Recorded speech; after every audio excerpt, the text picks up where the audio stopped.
Hey guys, and welcome back to my channel. So we're going to be talking today about one of our favorite subjects on this channel, which is ICE. This comes from Block Club Chicago by Francia Garcia Hernandez and Colin Boyle. They need to do better fact checking, better researching. I'm just going to say, throw it out there. This is in regards to Pilsen Little Village, back of the yards, FEDS raid Swap-O-Rama Flea Market, arresting 15 people. It breaks my heart. This was done on October 17, 2025. So let's go ahead and jump into the story. Back of the yards, federal immigration agents targeted people at the flea market, famous for its tight-knit community of vendors, on Thursday, with agents chasing down people as they tried to flee before eventually detaining about 15 and leaving those who remained visibly shaken. About 10 a.m. on Thursday, more than 20 federal agents arrived at Swap-O-Rama Flea Market on 4100 South Ashland Avenue in at least 4 vehicles and detained about 15 people, Alderman Julia Ramirez, 12th District, told Block Club. Quote, "These are the most vulnerable people. They are vending goods," said Ramirez, who went to Swap-O-Rama after the word of the operation spread. In the aftermath, vendors who hadn't been detained were shaken and they picked up their stands, placing unsold merchandise in trucks and vans parked in the market's mostly empty parking lot. Some were left searching for loved ones, unsure if they'd been taken by agents, while others questioned if the market's management could have done something to prevent the agents from coming in. A tool of vendors who declined to be named, said he was angered to see federal agents going after hardworking people. Quote, "It's unfair. They're detaining people who are working," he said. "They said they're detaining gang members and criminals, but here is just hardworking people." In a statement Friday morning, Department of Homeland Security Assistant Secretary Tricia McLaughlin said 13 people were arrested at Swap-O-Rama. While she did not provide names of those who arrested, those would allow book club, arrested that would allow book club to confirm any criminal records. She said that they had broken our nation's immigration laws, which criminal histories that include arrests for DUI, battery, causing bodily harm, and domestic violence. So yes, she is correct, because regardless, you broke the law if you came here illegally, whether it is 8 USC 1325 or 8 USC 1326. Those are all felony charges. So you came here illegally, guess what? You overstayed your visa, guess what? It's illegal, you get deported. Plain and simple. So I think it's funny too how one of the vendors were saying that these are hardworking people. They act like gangbangers don't have a job. I've told you guys plenty of times, I come from the back of the yards originally, and I knew a lot of gangbangers, and a lot of them had 9 to 5s. Like, why is that so shocking or surprising to people?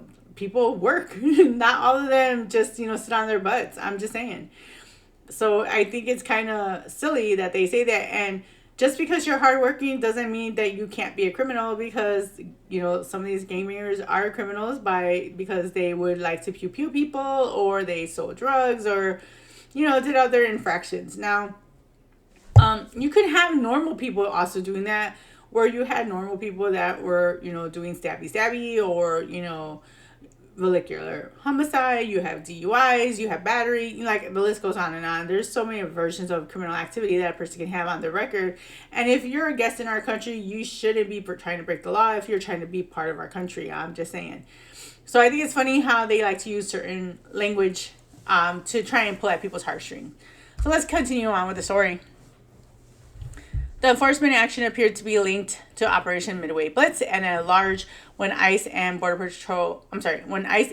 launched those operations in September. Officials said agents would focus on arresting and removing undocumented immigrants with serious criminal histories. Blame your mayor and the governor of Illinois, because if they would have allowed ICE to just go to the jails and pick them up, they wouldn't be going into your neighborhoods. So FAFO, y'all get what you voted for.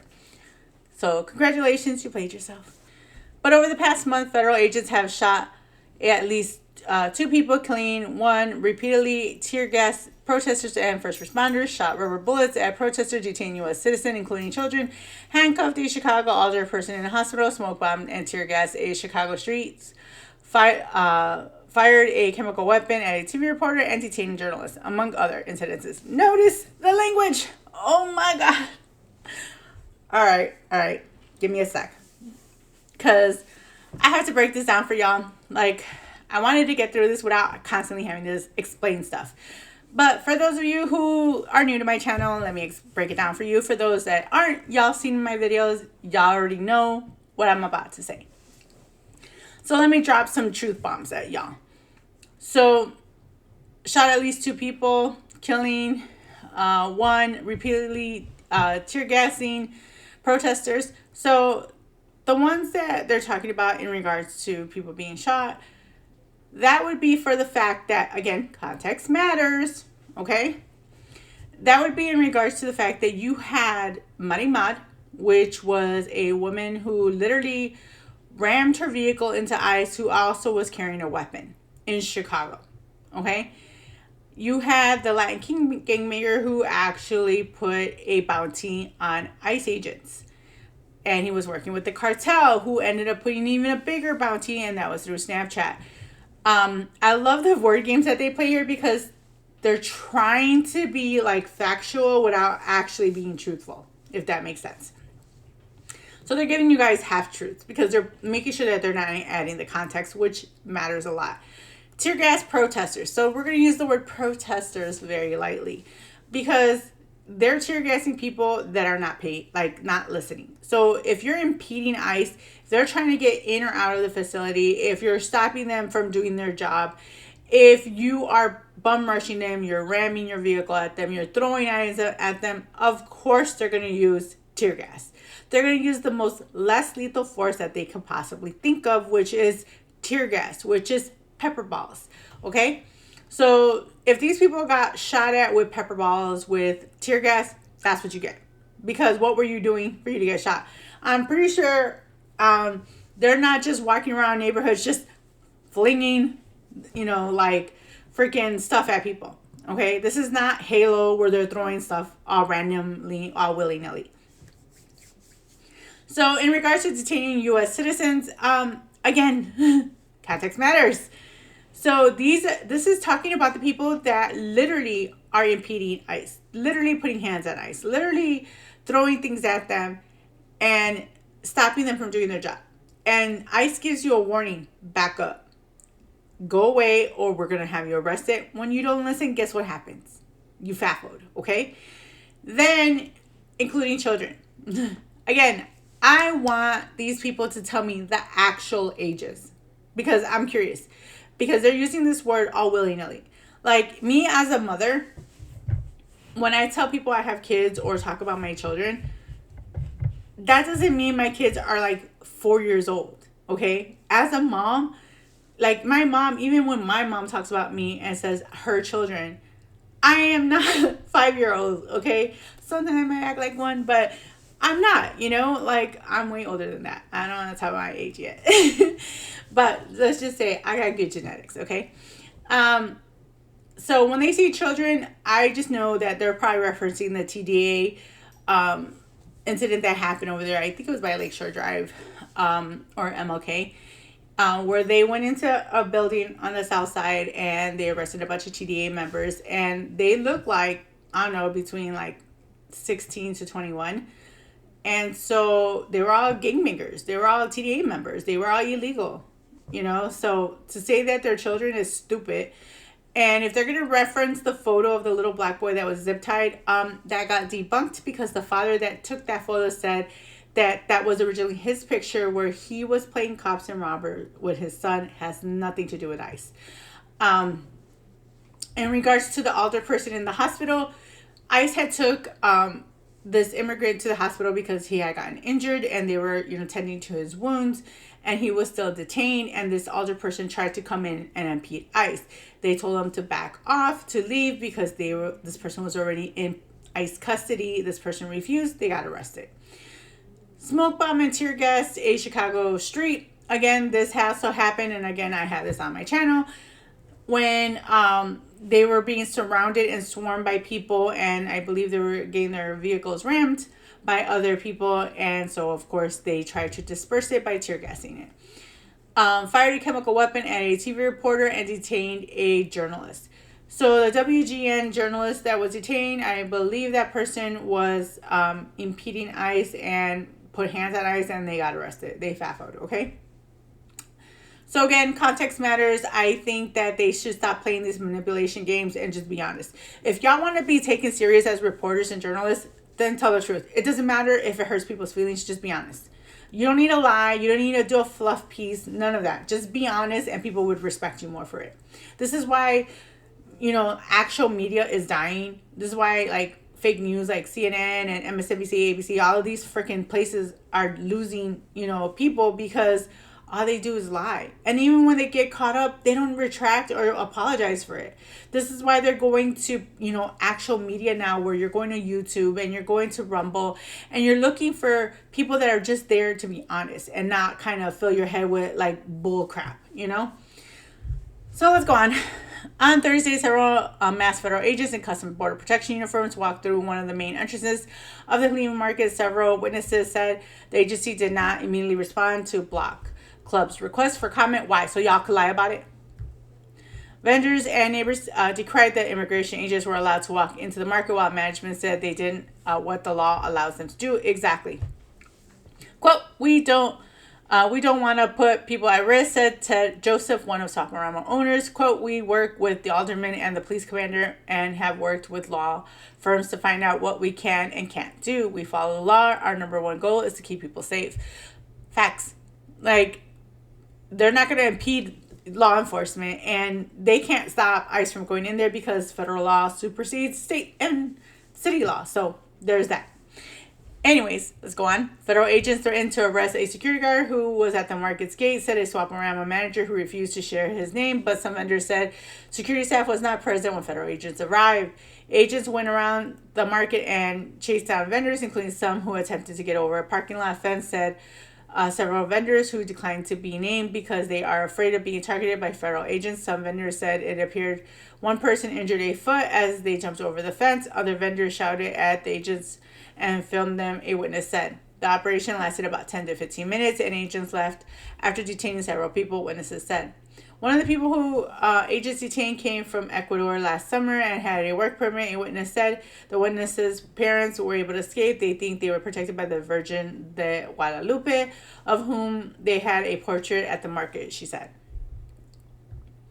By late afternoon, most of the vendors had left. Family members picked up most of the trucks and the merchandise left behind by people who were detained. But one who detained vendor's truck remained in the parking lot, Ramirez said. Some of the vendors said they were worried the presence of immigration agents could further scare away customers, and who is usually a beautiful market. Swap-O-Rama is famous for a colorful vendors, many of whom have developed close bonds after selling there for years. Quote, it's just scary, a witness said. After this, nobody is going to want to come back, not for now. A fruit vendor who declined to be named said if customers don't show up, he will have to throw away some of his produce he sells and take the loss. While he was shocked by what happened, he plans to come back to the market on the weekend, he said. Thursday afternoon, a group gathered along Ashland Avenue outside the flea market to protest and ask why federal agents were allowed into the market. Quote, there was a mom screaming, I have kids, said Maria Del Toro, whose parents live in the back of the yards, and it breaks my heart that they come into the community. Blame that on your mayor and the governor who allows this, for the simple fact that had they allowed ICE to just go into the jail to obtain these people, they wouldn't be coming into your neighborhood. You get what you voted for. Say, congratulations, you played yourself. One person held a sign saying Swap-O-Rama, let them take our people. Security guards will be at the market this weekend, as they usually are, Joseph said. Ramirez's office, who provided the market with signs stating federal agents are not allowed on private property, she said. That's not going to stop federal agents. It's kind of like the stupid executive order that Brandon Johnson tried to put in for safe spaces. That doesn't supersede federal law. So their stuff that they're trying to do too, that's not going to stop them. The operation was just one of several Thursday on the southwest side. At least another 10 people were detained throughout the back of the yards and Brighton Park. Two neighbors have experienced a heavy presence of federal immigration agents, including many aggressive tactics in the past month, Ramirez said. On Thursday, federal agents also detained two members of the local rapid response team. Ramirez said agents had increasingly intimidated people who filmed detainees. Detentions followed them in their vehicles, and previously detained organizers, local rapid response members previously said. Several offices are hosting a Know Your Rights on the Southwest Side solidarity training, 9:30 to 11, Saturday at Curie High School, 4959 South Archer Avenue. So, ICE, y'all know what to do. Go to Curie High School, which is located on Pulaski and Archer, and go pick up some people. Congratulations. So we're going to go ahead and watch this video to kind of give you some more stuff that's going on. More context, because context matters, especially here. This is from CBS. Chicago crash sparks tense standoff between Border Patrol residents and Cicero. So let's go. Good afternoon, I'm Marisa Vedra. We are following some activity in the Cicero area, and this is a look live from CBS Skywatch to orient you to what you are looking at. This is the intersection of 26th and right near Ogden and Cicero, where all of those streets come together. And this is part of a road that is attached to a large shopping center there. There's a Home Depot, a Target, of Food for Less, and this gathering you see of vehicles is right in that area. What we have learned is that Customs and Border Patrol right in this area had some sort of a tense moment with some people who were gathered there, some of them demonstrators. And you're looking at the aftermath right now. We've since learned that Customs and Border Patrol has left that scene, but you still see there someone flying an American flag, some people standing around. And again, this is the aftermath of some sort of standoff with Customs and Border Patrol at 26th and Ogden and Cicero and some members of the community. I want to show you some video here. This is, if you can look closely, the head of Customs and Border Patrol, Gregory Bavino, here speaking with the crowd, interacting with some of the demonstrators, people with their phones out trying to capture this. And there you see members of Border Patrol sort of staking their claim at this intersection there of 26th and Ogden. This gives you a sense of some of those. Okay, I had to pause it real quick because I'm going to just say it. Those ICE agents look dope. You know what? Hey, shout out to Chrissy Nome. If y'all looking for someone, I will be willing to work for ICE. Just saying, you know? I mean, y'all look dope. Well, let's keep going. Moments that we're reporting on. I want to give you another look at the scene now, if we can, from some video from the Citizen app. As this tense standoff was happening between these two groups, we understand that there was some sort of car accident right in the middle of this very busy intersection. You're going to see it here in the video, but it is also why this area was blocked off for quite a lot of time. You're going to see the crash here just as this camera pans over. There's the interaction. You see cars were getting by.